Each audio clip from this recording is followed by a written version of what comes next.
ID aula 285780, Direito Processual Penal, Exame de Ordem, primeira fase, aula 17, professor Tiago Pacheco.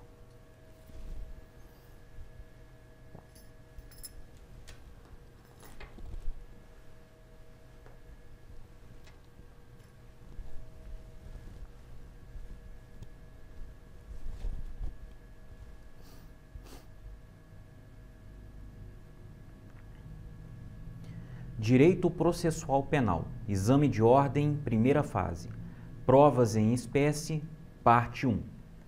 Olá pessoal, futuros advogados, futuras advogadas, dando sequência às nossas aulas, não é? Estamos no meio aqui da matéria provas, uma matéria importante. Já falamos dos princípios gerais, falamos também da parte geral no Código de Processo Penal e agora teremos um bloco dividido em 3 aulas. Então, na verdade, são 3 blocos de aulas para falarmos das provas em espécie. E a gente vai dissecar todas elas. A prova testemunhal, a prova documental, a prova pericial, a confissão, o exame de corpo de delito e assim por diante. A gente vai falar de todas elas, ok? Então, são 3 aulas para não ficar aqui muito extenso, né? A gente teria que gravar uma aula aí superior a 1 hora não é interessante para você. A gente tenta sempre limitar aqui a meia hora, talvez ultrapasse um pouquinho mais, mas de 40 minutos a gente não costuma passar não, ok? Então vamos lá pessoal, dando sequência, olha só, provas em espécie, essa é a primeira parte. E antes de falar das provas em espécie propriamente ditas, nós vamos adentrar ao tema da cadeia de custódia. Instituto criado pela Lei 13.964 de 2019. Essa aqui é a famosa Lei do Pacote Anticrime. Lei do Pacote Anticrime. Lei 13.964 de 2019, que teve 1 mês de vacatio legis e entrou em vigência em 23 de janeiro de 2020. Promoveu várias alterações no Código Penal, no Código de Processo Penal e na legislação penal especial de modo geral. Então, muitas mudanças no direito penal material e também no direito processual penal. E uma das novidades importantíssimas aqui para nós é a criação, ou pelo menos a regulamentação da cadeia de custódia. Então, vamos ver. O que é a cadeia de custódia? É o conjunto de procedimentos utilizados para manter e documentar a história cronológica do vestígio coletado em locais ou em vítimas de crime para rastrear sua posse e manuseio a partir de seu conhecimento até o descarte. Então, olha só. Primeira coisa, cadeia de custódia é um conjunto de procedimentos. São vários procedimentos. Para que servem esses procedimentos? Para manter e documentar a história cronológica do vestígio. Então, a cadeia de custódia são vários processos que respeitam uma ordem cronológica. Nós vamos protegendo a prova ao longo do tempo. Existe uma cronologia que é respeitada. Esses materiais, né? Esses vestígios que podem ser coletados em locais ou até vítimas de crimes. A gente pode coletar, por exemplo, um projétil de arma de fogo e a gente pode coletar um corpo que vai dar origem a um laudo de necrópsia, que é uma perícia. Ou uma pessoa que sofre uma lesão corporal, nós teremos o exame de corpo de delito em uma pessoa. Então, a prova, ela está nas coisas e também nas pessoas. Isso tudo para quê? Para rastrear a posse e o manuseio dessa prova desde o seu conhecimento até o descarte.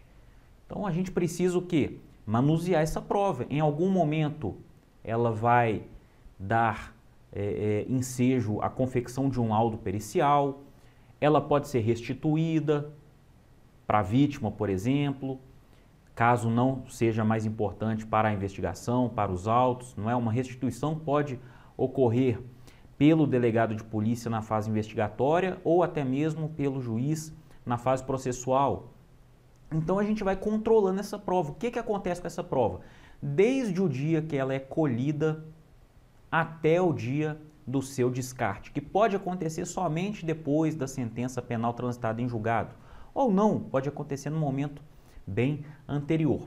O importante é manter um controle dessa prova, e esse controle ele é o quê? Ele é cronológico. Isso é a cadeia de custódia e evidências, ok? Neste sentido, registram a origem, identificação, coleta, controle, transferência, análise e eventual descarte de evidências. Então, nós estamos diante aqui de vários processos e tudo isso pode acontecer ou não dentro da cadeia de custódias. Combinado? O conceito de preservação da cadeia de custódia no processo penal diz respeito à garantia de integridade e, por consequência, credibilidade e prestabilidade da prova. Então, olha só, para que conservar essa cadeia de custódia? Para garantir a integridade da prova. E garantindo a integridade da prova, garantindo que ela não será violada, modificada, alterada ou até mesmo perdida, ela ganha mais credibilidade. E uma prova com credibilidade, ela ganha o status de ter muita prestabilidade. Essa prova, ela se presta muito à investigação e ao processo penal, tá? Mas também ao exercício do contraditório pelas partes, que devem ter acesso à prova certamente íntegra, sem esquecer o juiz que é o destinatário da prova. Então, a cadeia de custódia, ela permite também que se faça o contraditório e a ampla defesa com base nas provas acarreadas nos autos. Lembrando que a prova não é da parte que a produziu ou da polícia que a recolheu. Não, a prova é de todos, a prova é do processo. Ambas as partes podem utilizar as provas a qualquer momento. E o destinatário final dessa prova é o processo, para que o juiz tome conhecimento do fato, da realidade fática. Por quê? O juiz busca o quê? Nós cansamos de falar isso aqui no nosso curso. O juiz busca a verdade real. A verdade formal não é suficiente para o juiz. Ele quer a verdade real. Por isso as provas estão livres para serem exercidas pelas partes, desde que observada a cadeia de custódia, com toda a sua cronologia, com toda a sua proteção à prova, com toda a sua credibilidade dada a qualquer vestígio colhido na investigação ou no próprio processo penal, ok? A cadeia de custódia das evidências ou vestígios compreende resumidamente os seguintes procedimentos ou etapas. Eu não disse, agora há pouco, no slide passado, que a cadeia de custódia é conhecida como... conhecida não, né? Ela é caracterizada pela junção de vários procedimentos que seguem uma ordem cronológica? Pois bem, nós vamos ver cada um deles aqui. Precisa decorar? Não precisa decorar, mas é bom ter uma noção, é bom compreender o que acontece ao longo da cadeia de custódia. E olha só, cronologicamente falando. Primeira coisa, reconhecimento da prova. O que significa o reconhecimento? A etapa de reconhecimento. Distinguir um elemento como de potencial interesse para a produção da prova pericial. O investigador chega lá ao local de crime de homicídio, né? O perito chega lá no local de crime do homicídio. Ele vai fazer um reconhecimento e recolher apenas aquilo que é importante para a investigação. Ele não vai recolher tudo. Ele não vai recolher tudo que esteja no local do crime. Às vezes uma televisão que está lá na parede, uma lâmpada jogada num canto, não tem nada a ver. Mas aquele sofá, por exemplo, em que houve um vestígio de sangue, aquela arma de fogo que ficou caída no chão, aquela janela de repente que tem ali digitais, Então, quem faz essa avaliação é quem vai ao local de crime, seja o perito, seja o investigador, o agente de polícia judiciária, ok? Antes disso, o local tem que ser o quê? Violado. Não podemos esquecer dessa violação de local, ok? Pela polícia militar. É o famoso, ninguém entra aqui, deixa a perícia chegar. Deixa a perícia chegar, aqui ninguém entra, fita zebrada, para impedir o acesso. Normalmente quem chega primeiro é a polícia militar, em um local de crime, tá? Então nós temos aí o reconhecimento. Depois nós temos o isolamento, que é o ato de evitar que se altere o estado das coisas. Com o local já isolado pela polícia militar, para que nem adentrasse, com a chegada do perito, do investigador, às vezes até do delegado ao local e observando aquilo que vai sim integrar a cadeia de custódia, faremos o isolamento do local. E aí é o isolamento específico, aquele local que ninguém pode mexer, tá? E aí a gente circula, às vezes no próprio chão, com um giz de cera, com uma fita adesiva, circula. Aqui ninguém mexe, nós precisamos disso aqui de forma íntegra. Ninguém mexe até tirarmos todas as fotos de todos os ângulos, a gente verificar aqui o que vai dar para colher de material genético ou relativo aí às digitais. Enfim, aquele local ninguém entra, tá joia? Esse é o isolamento. Posteriormente, nós teremos a fixação. O que é a fixação? É a descrição detalhada do vestígio conforme se encontra no local de crime ou no corpo de delito, tá? O local de crime, no caso de uma residência arrombada, por exemplo, ou o corpo de delito. O corpo de delito que pode ser pessoa, viva ou morta, ou coisa. No crime de dano, por exemplo, o corpo de delito é um objeto. Um dano ao patrimônio público, por exemplo. Um sujeito quebrou a roleta do ônibus coletivo. Ali é dano ao patrimônio público. O corpo de delito é a própria roleta ali daquele ônibus. Então, o corpo de delito se constitui em pessoas vivas ou mortas e também nas coisas, ok? Então, o perito, o investigador, eles irão fixar a descrição detalhada desses vestígios. Depois disso, coleta. O que é coleta? É o recolhimento do vestígio, respeitando suas características e natureza. E aí, naquele local de crime de homicídio, por exemplo, que nós demos o exemplo aqui, é a cápsula que vai ser recolhida, o projétil da arma de fogo, o celular da vítima, que faleceu, porque informações importantes podem estar ali naquele aparelho celular. Eventualmente, se uma arma de fogo ficou no local ou uma outra arma branca, enfim, nós vamos recolher tudo o que for de interesse à investigação. Às vezes as roupas da vítima sujas de sangue, né, sujas de material genético, serão recolhidas. Um eventual boné que caiu, que pode pertencer ao autor do crime ou não, mas, né, havendo aí uma probabilidade ainda que mínima de pertencer, recolhe ele também. Enfim, nós vamos catar aquilo que é importante, tá? Esse é o recolhimento. A coleta, tá? E depois, se nós vamos coletar, a gente precisa guardar em algum lugar. Não é só coletar e pronto, não é? Aí nós temos o acondicionamento, que é o procedimento por meio do qual cada vestígio coletado é embalado de forma individualizada com a anotação da data, hora e nome de quem realizou a coleta. Então, esses objetos, por exemplo, coletados, eles vão para um saquinho, esse saco é lacrado, literalmente, não pode abrir mais, ele não abre mais, e todas as informações básicas são colocadas ali, com um canhotinho, por exemplo, tá? E essa coleta, ela é individualizada. Para cada objeto, nós temos um envelope, um saco, uma caixa, ok? E depois disso, transporte.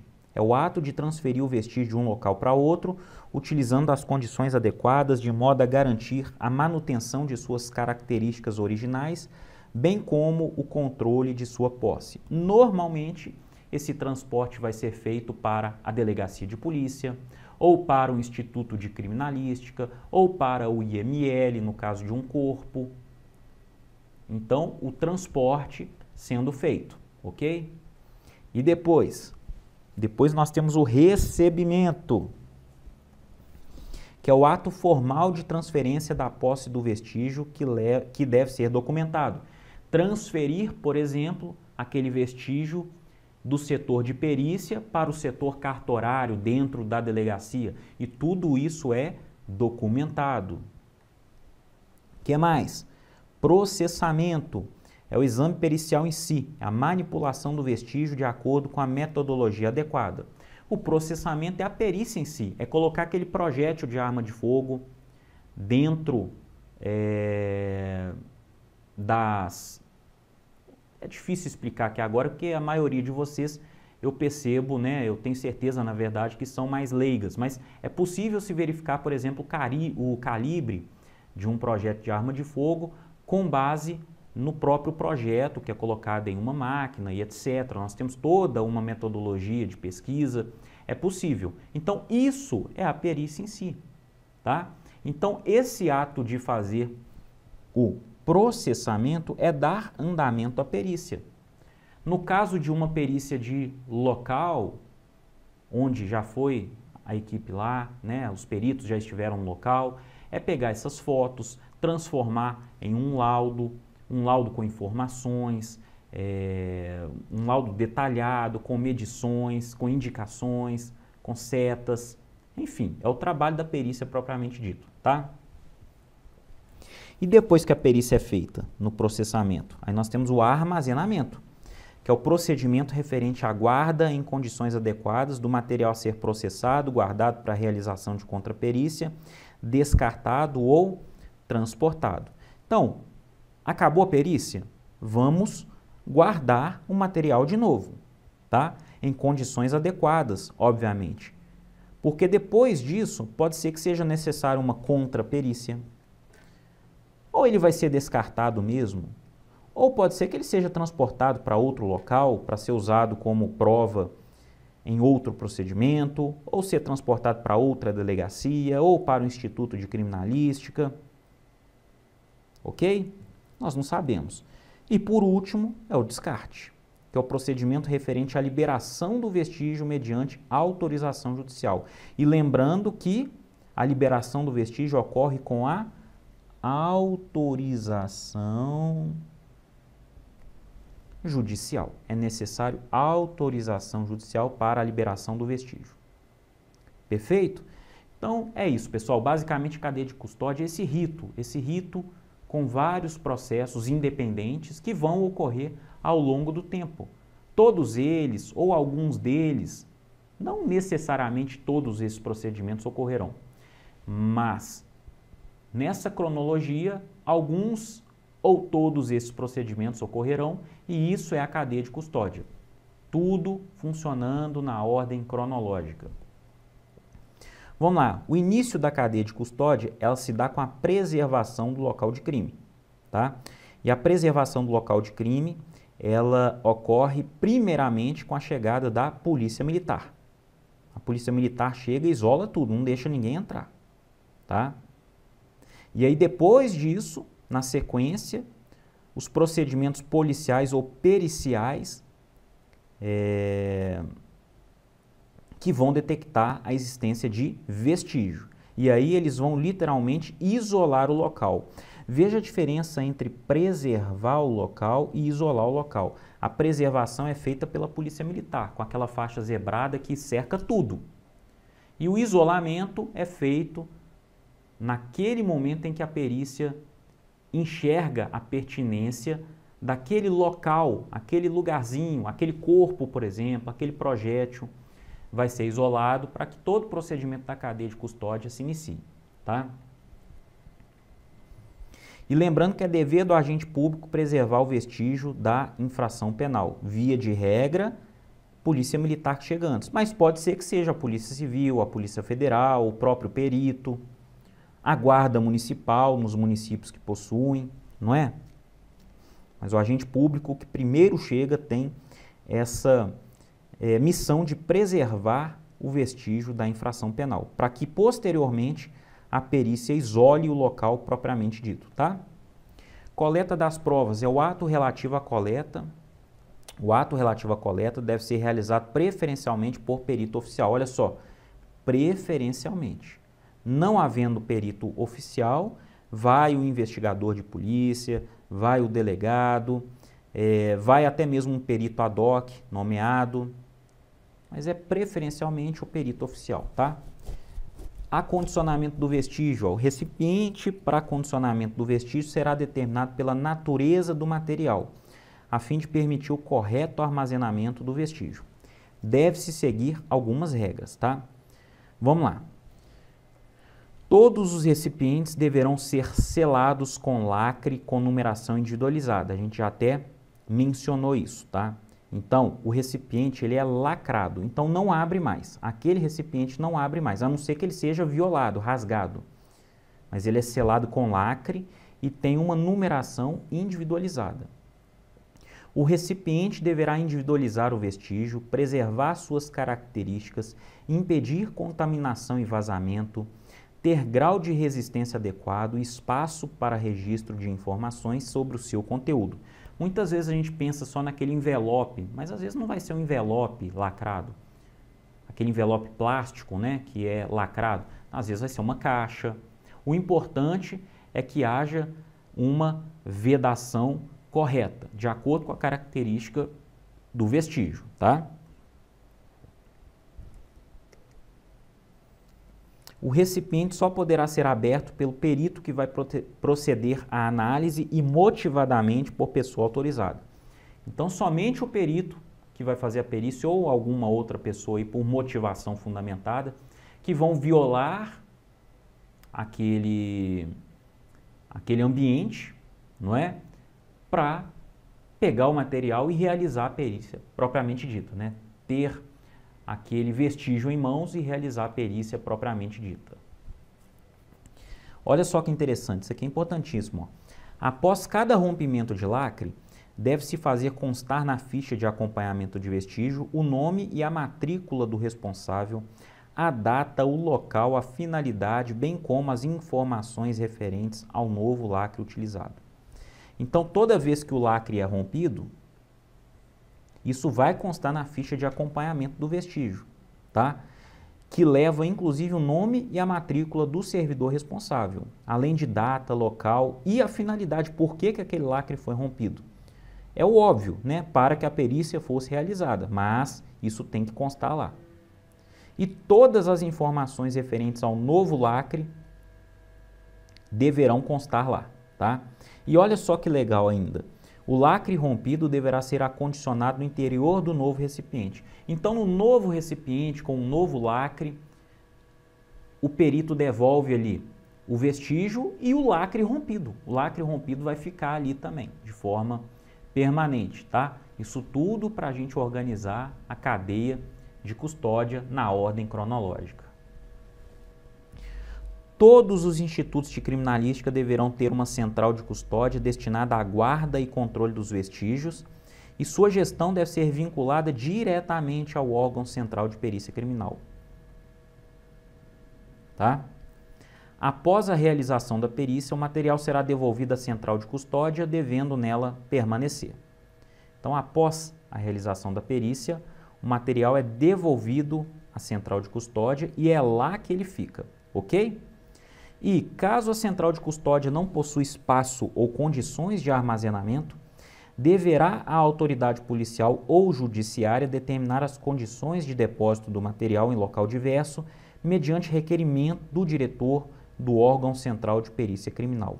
Até porque, pessoal, essa central de custódia, ela não foi montada imediatamente após a lei. É algo complexo, depende de orçamento público, depende de uma série de questões burocráticas. Então, a maior parte dos estados sequer possui uma central de custódia. Então, nesse período aí, nós temos que ter medidas alternativas, né? Então, não havendo uma central ou não havendo espaço nessa central, a autoridade policial, o delegado ou judiciária, que é o juiz, eles vão determinar as condições de depósito em local diverso, tá? Agora, precisa de requerimento do diretor do órgão central de perícia criminal. Ainda que não exista uma central de custódia, toda polícia científica tem um chefe, não é? E esse chefe, lá na central de perícias, ele vai fazer esse requerimento de acondicionamento em local diverso da central de custódia, seja por ela não existir, seja por ela não comportar o tamanho e etc. Ok? Vamos lá. Exame de corpo de delito. Provas em espécie. Já falamos de toda a cadeia de custódia, agora provas em espécie. Conjunto de vestígios materiais ou sensíveis deixados pela infração penal. Isso é o corpo de delito. É o conjunto de vestígios materiais ou sensíveis deixados pela infração penal. Artigo 158. Quando a infração deixar vestígios, será indispensável, olha só, o exame de corpo de delito direto ou indireto, não podendo supri-lo a confissão do acusado. Então, se a infração deixa vestígios, nem mesmo a confissão do acusado supre a necessidade do exame de corpo de delito.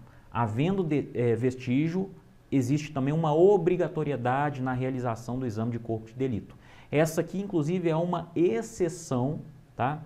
É uma exceção ao nosso sistema do livre convencimento motivado, porque nós temos aqui uma prova tarifada. Nós até mencionamos isso na aula passada, ok? Quando estávamos falando lá da parte geral das provas no Código de Processo Penal. Então, nós temos aqui uma prova tarifada. Por quê? Porque ela é necessária. O próprio Código de Processo Penal deu valor a ela. Ela vale mais do que a confissão. Então, ela é uma prova necessária. Ela precisa ser realizada caso haja vestígio. Ok? Parágrafo único. Dar-se-á prioridade à realização do exame de corpo de delito quando se tratar de crime que envolva violência doméstica e familiar contra a mulher e violência contra criança, adolescente, idoso ou pessoa com deficiência. Então, aqui nós temos uma prioridade ainda na realização do exame de corpo de delito, tá? E o juiz não fica adstrito ao laudo pericial. Ele pode aceitar ou rejeitar o laudo no todo ou em parte. A gente fala, né? É o livre convencimento motivado. Agora, a perícia tem que ser feita. Ela é indispensável. Inclusive, é tese de defesa. Ó, não fez a perícia? Tese de defesa para vocês, futuros advogados, futuras advogadas. Olha, deveria ter sido feita. Não fez, nós temos aqui uma nulidade. Ainda que relativa, nós temos uma nulidade. É uma tese de defesa, tá? Espécies de exame de corpo de delito. Direto, é realizado diretamente na pessoa ou na coisa a ser periciada, tá? Por exemplo, o cadáver que comprove a materialidade de um homicídio, as lesões deixadas na vítima em caso de lesão corporal, a coisa subtraída no furto, o entorpecente no tráfico de drogas, o documento falso na falsidade ideológica. O exame é feito na coisa em si, ou na coisa ou na pessoa, ou no corpo, no caso de pessoa morta, não é? E temos também o ECD indireto, admitido quando os vestígios materiais desaparecem e a prova testemunhal vai suprir a falta de exame direto, além de filmagens ou fotografias. Então, no exame indireto, nós não temos o vestígio ali na nossa frente para fazer o exame. Seja porque ele se perdeu, seja porque ele, se for, por exemplo, uma lesão, ela já se curou. Nós temos aí N possibilidades, não é? Uma pessoa, por exemplo, tem seu celular subtraído. Como é que nós vamos fazer o laudo direto, o laudo pericial direto num celular que não existe mais? Não está com a pessoa, foi subtraído. A gente faz a perícia indireta. Então, pelas informações passadas pela vítima, é um celular, modelo tal, do ano tal, o perito vai lá na internet, faz uma pesquisa de preço e vai fazer um laudo de avaliação, por exemplo. Ele não vai poder descrever a qualidade do aparelho, ou se ele descrever, ele vai fazer com base nas palavras da própria vítima, ok? De forma indireta. Aí, exemplo, ó.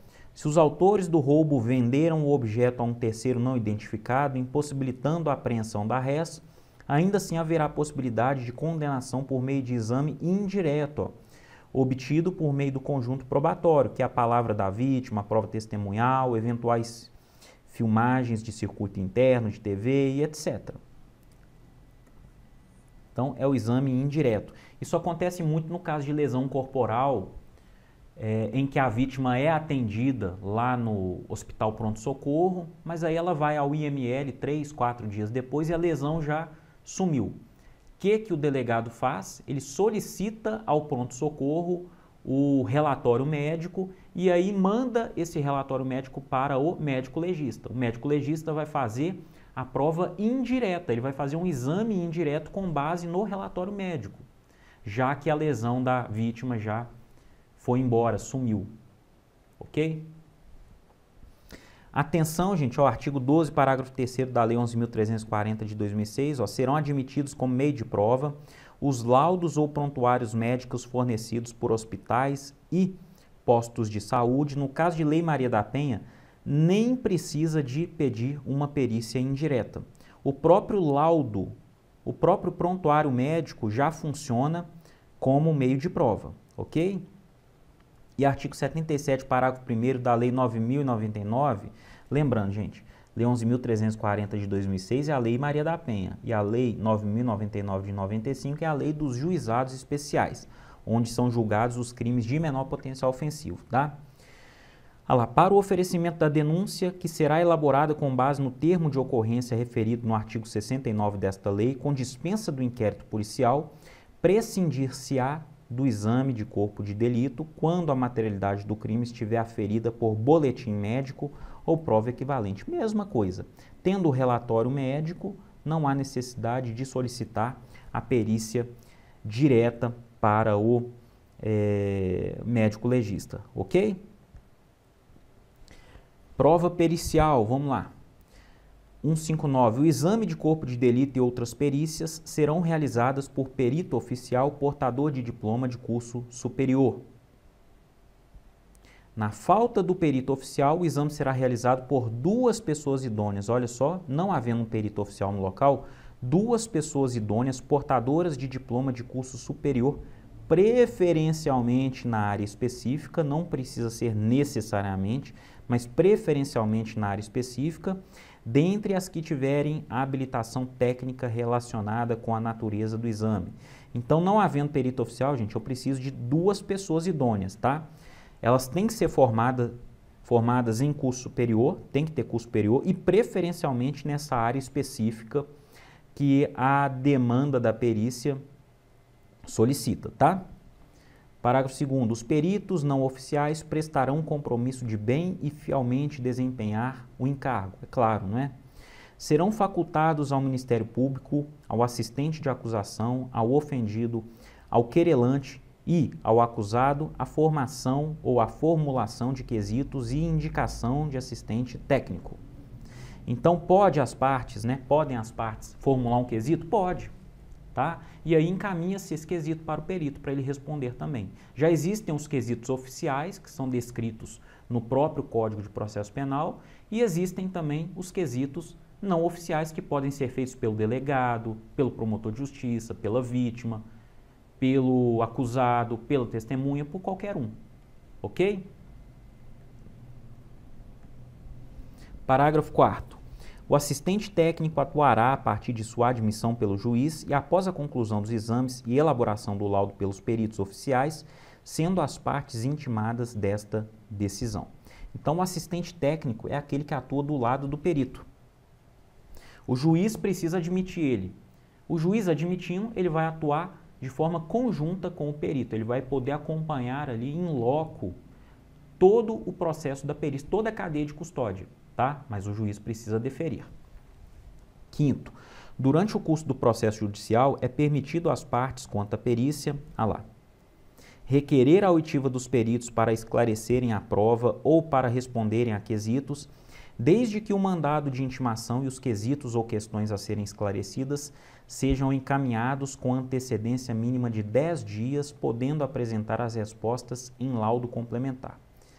Então, os peritos eles podem ser ouvidos, né, na audiência de instrução e julgamento.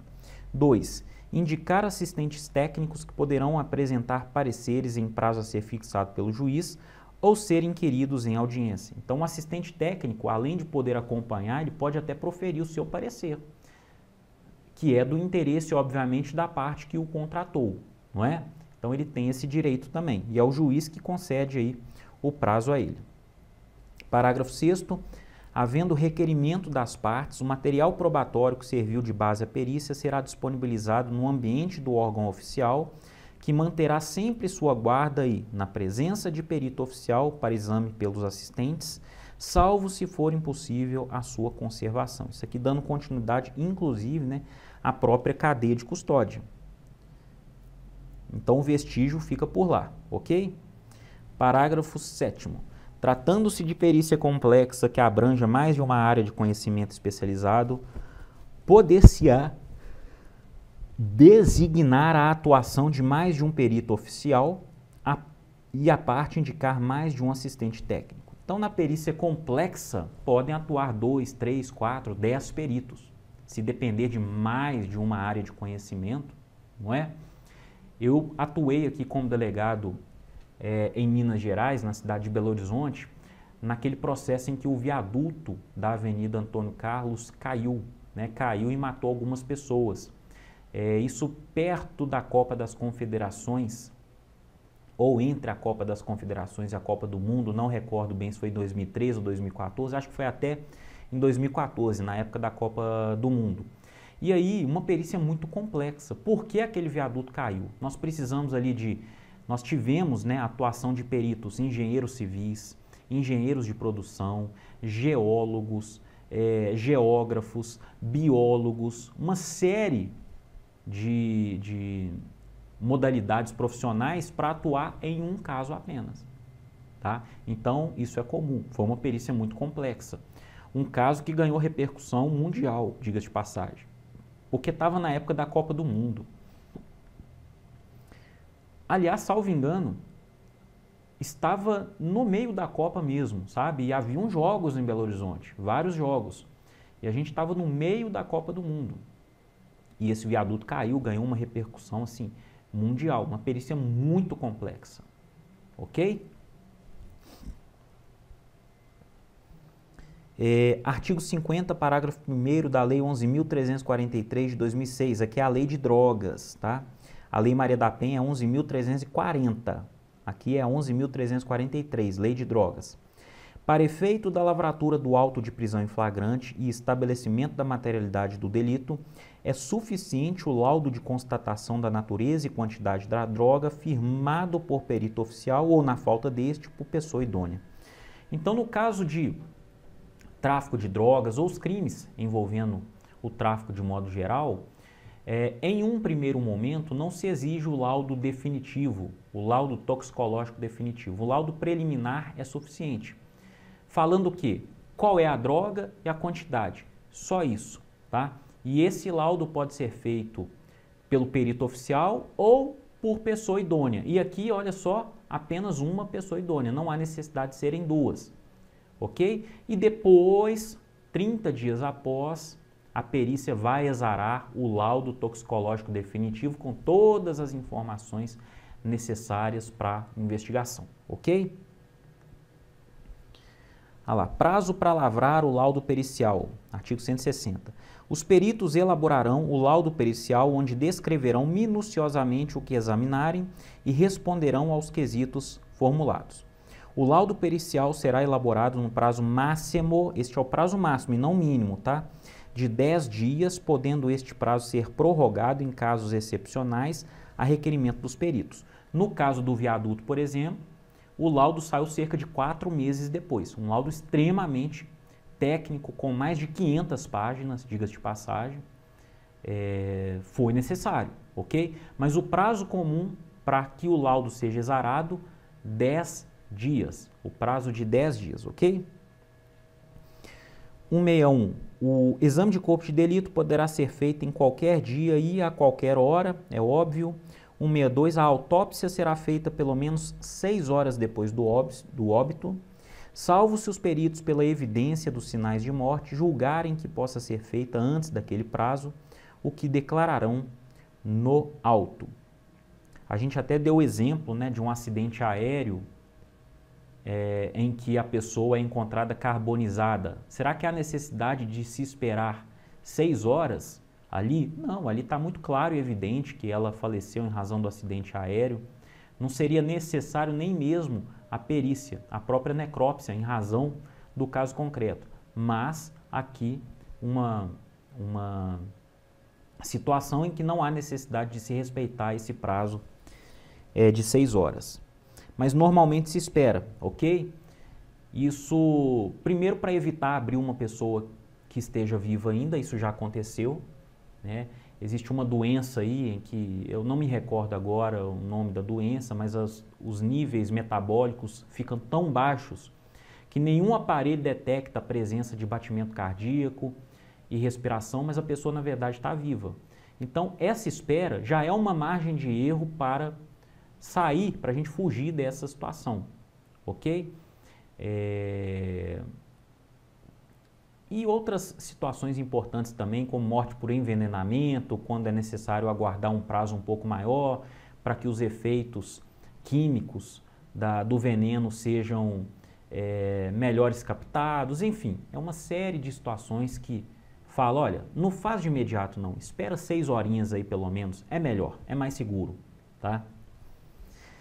Parágrafo único. Nos casos de morte violenta, bastará o simples exame externo do cadáver quando não houver infração penal que apurar, ou quando as lesões externas permitirem precisar a causa da morte e não houver necessidade de exame interno para verificação de alguma circunstância relevante. É o exemplo que eu dei do acidente aéreo, o exemplo que eu dei também, salvo engano, na aula passada, do acidente de trânsito em que a pessoa acaba perdendo a cabeça, não há necessidade de fazer uma necrópsia ali, está claro e evidente que a pessoa morreu em razão da morte do trânsito, o que não justifica, obviamente, a não realização de um laudo pericial no automóvel. Aí é outra coisa, eu estou falando aqui do laudo na pessoa morta, ok? 163. Em caso de exumação para exame cadavérico, a autoridade providenciará para que em dia e hora previamente marcadas se realize a diligência da qual se lavrará auto circunstanciado. O administrador de cemitério público ou particular indicará o lugar da sepultura sob pena de desobediência. No caso de recusa ou de falta de quem indique a sepultura ou de encontrar-se o cadáver em lugar não destinado a inumações, a autoridade procederá às pesquisas necessárias, o que tudo constará do auto, ok? 164. Os cadáveres serão sempre fotografados na posição em que forem encontrados, bem como, na medida do possível, todas as lesões externas e vestígios deixados no local do crime. Então, olha só, isso aqui é feito lá naquele momento, no inicinho da cadeia de custódia, quando o local é isolado. Na segunda fase ali da cadeia de custódia, quando o local é isolado, o perito, a primeira coisa que ele tem que fazer, ó, sai fotografando tudo, ó, tem que fotografar. E depois que ele fotografar tudo na posição, fotografar as lesões de perto, às vezes até precisando de movimentar o corpo. Mas ali ele já fotografou todo o ambiente, no estado em que ele se encontrava. Aí vamos fotografar as lesões. Olha a importância disso lá na frente, não é? Para representar as lesões encontradas no cadáver, os peritos, quando possível, juntarão ao laudo do exame provas fotográficas, esquemas ou desenhos devidamente rubricados. Olha só. Então essas fotografias, né, elas serão utilizadas lá no exame de necrópsia.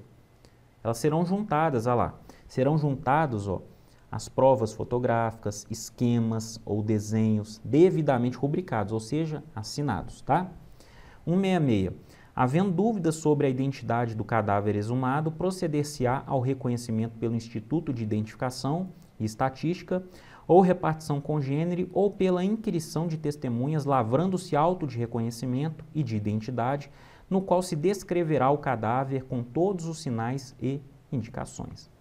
Nada aqui falar aqui, né? Em qualquer caso, serão arrecadados e autenticados todos os objetos encontrados que possam ser úteis para a identificação do cadáver. Isso é no caso de indigente, né? De não se saber quem é aquela pessoa. Aquela pessoa foi encontrada morta, por exemplo, ou foi assassinada, né, sem documentos. Então tem que fazer todo aquele trabalho de recuperação para se identificar a pessoa, tá? Cumprimento da perícia pela prova testemunhal. Olha só, artigo 167, que faz a ressalva àquele artigo 168, né, da obrigatoriedade de exame de corpo de delito. Olha só, não sendo possível o exame de corpo de delito, por haverem desaparecido os vestígios, a prova testemunhal poderá suprir-lhe a falta. Poderá, tá? Mas isso não sendo possível o exame de corpo de delito. Então é uma exceção, tá? Exame pericial complementar, ó. Em caso de lesões corporais, se o primeiro exame pericial tiver sido incompleto, proceder-se-á a exame complementar por determinação da autoridade policial ou judiciária, de ofício ou a requerimento do Ministério Público, do ofendido, ou do acusado, ou de seu defensor. No exame complementar, os peritos terão presente o auto de corpo de delito a fim de suprir-lhe a deficiência ou retificá-lo. E se o exame tiver por fim precisar a classificação do delito no artigo 129, parágrafo 1º, inciso 1º do Código Penal, deverá ser feito logo que decorra o prazo de 30 dias contado da data do crime. Por quê, pessoal? O artigo 129, parágrafo 1º, inciso 1º, ele menciona o crime de lesão corporal de natureza grave. E o que torna essa lesão corporal grave? É o fato do sujeito não conseguir exercer as suas atividades habituais num prazo de 30 dias. Então, excedendo o prazo de 30 dias, nós temos aí uma lesão corporal de natureza grave. E como é que nós vamos saber se 30 dias depois da lesão o sujeito ainda se encontra impossibilitado de realizar suas funções habituais? Somente fazendo outro laudo depois de 30 dias. Por isso a necessidade desse laudo complementar nesse caso, ok? Parágrafo 3º, a falta de exame complementar poderá ser suprida pela prova testemunhal. Prova testemunhal é importante, né? Preservação do local, que a gente já até falou. Para o efeito de exame do local onde houver sido praticada a infração, a autoridade providenciará imediatamente para que não se altere o estado das coisas, até a chegada dos peritos, que poderão instruir seus laudos com fotografias, desenhos ou esquemas elucidativos. Então é aquele isolamento de local, não é? Feito normalmente pela Polícia Militar, que chega antes. Os peritos registrarão no laudo as alterações do estado das coisas e discutirão no relatório as consequências dessas alterações na dinâmica dos fatos, tá? Prova complementar. Nas perícias de laboratório, os peritos guardarão material suficiente para a eventualidade de nova perícia. Sempre que conveniente, os laudos serão ilustrados com provas fotográficas, ó, a importância, ou microfotográficas, desenhos ou esquemas. Então, gente, olha só, a central de custódia, ela tem essa missão, né, de guardar material suficiente para eventual nova prova, né, eventualidade da necessidade de se fazer uma contraprova, por exemplo. Alguns regramentos específicos, vamos lá. Nos crimes cometidos com destruição ou rompimento de obstáculo, a subtração da coisa, ou por meio de escalada, os peritos, além de descrever os vestígios, indicarão com que instrumentos, por que meios e em que época presumem ter sido o fato praticado. Então, naqueles crimes de furto, né, praticados mediante escalada, por exemplo, a necessidade do perito descrever isso tudo. Por isso, essa dificuldade de colocar essa qualificadora, né, nas sentenças penais condenatórias, que é uma perícia mais complicada, muito subjetiva.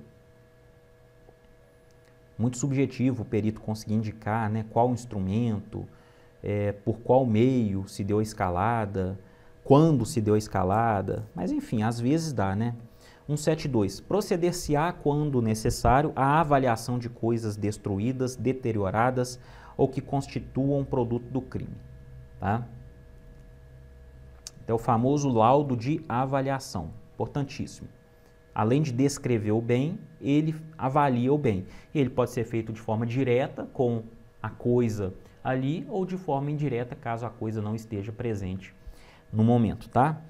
Se impossível a avaliação direta, os peritos procederão à avaliação por meio dos elementos existentes nos autos e dos que resultarem de diligências, a chamada prova indireta, né? A avaliação indireta. Artigo 173. No caso de incêndio, os peritos verificarão a causa e o lugar em que houver ameaça começado, o perigo que dele tiver resultado para a vida ou para o patrimônio alheio, a extensão do dano e o seu valor e as demais circunstâncias que interessarem a elucidação do fato. Então, uma regra aqui para o crime de incêndio. Está lá no artigo 250 do Código Penal, tá? No exame para o reconhecimento de escritos por comparação de letra, observar-se-á o seguinte, é aquele famoso exame grafotécnico, tá? A pessoa a quem se atribua ou se possa atribuir o escrito será intimada para o ato, se for encontrada, ótimo. Para a comparação poderão servir quaisquer documentos que a dita pessoa conhecer ou já tiverem sido judicialmente reconhecidos como de seu punho ou sobre cuja autenticidade não houver dúvida. A autoridade, quando necessário, requisitará para o exame os documentos que existirem em arquivos ou estabelecimentos públicos ou nestes realizará a diligência se daí não puderem ser retirados. Então, a necessidade de se requisitar esses documentos, tá? Quando não houver escritos para comparação ou forem insuficientes os exibidos, a autoridade mandará que a pessoa escreva o que lhe for ditado. Se estiver ausente a pessoa, mas em lugar certo, esta última diligência poderá ser feita por precatória, em que se consignarão as palavras que a pessoa será intimada a escrever. E lembrando que a pessoa tem o direito aqui de saber que ela não é obrigada a colocar a caligrafia dela, porque não é obrigada, como já vimos, né, em aulas anteriores, o direito de não se autoincriminar, o direito de não produzir prova contra si mesmo, ok? Nemo tenetur si detegere, diga-se de passagem, né? O escrito latim. E artigo 184, para a gente terminar, salvo o caso de exame de corpo de delito, o juiz ou a autoridade policial negará a perícia requerida pelas partes quando não for necessária ao esclarecimento da verdade. Por que salvo caso de exame de corpo de delito? Porque o exame de corpo de delito é obrigatório se a infração deixar vestígios. A gente já viu isso no artigo 158 do Código de Processo Penal, tá? Nos demais casos, o juiz verificando que não há necessidade daquela perícia, que aquela perícia é inócua, não faz sentido e não altera nada no processo, ele pode perfeitamente indeferir, ok? Pessoal, terminamos por aqui, esse foi o nosso primeiro bloco, talvez o maior deles, tá? Os outros são mais tranquilos. Não deixa de assistir, porque nós vamos continuar falando das provas em espécie, combinado? Grande abraço e eu te vejo lá. Até mais.